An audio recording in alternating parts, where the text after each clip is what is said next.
એ ગુજરાતમાં રાજ કરવાની છે અને કરવાની છે.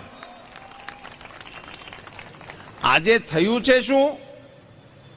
મેં પેલા જે ડમરી ઊભી થાય ને, એક ડમરી ઊભી થાય એમ, જેમ એમ નકરી વાવળ જ હોય, ધૂળ હોય, કાંકરા હોય, ઝાંખરા હોય, આંખું ખોલીને જોઈ ન શકાય.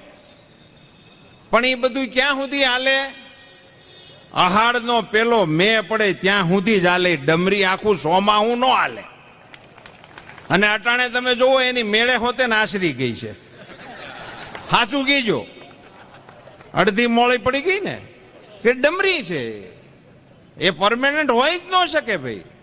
એ કઈ આખું સોમાહું ડમરી થોડીક હાલે. ડમરીમાં કઈ પેદા થાય? પેદા તો અહાડના મે માંથી થાય, આમાંથી કઈ થાય નહીં.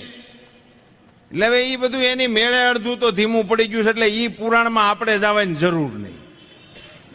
રહી વાત વિકાસની, આજે દુનિયામાં, દેશમાં આપણે ગમે ત્યાં જાય, લોકો એમ પૂછે છે ગુજરાતમાં મોદીએ કર્યું છે શું તે આટલું બધું આમ જમાવટ છે તમારી?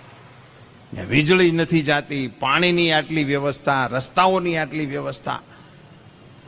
એ આપણી શાખ છે.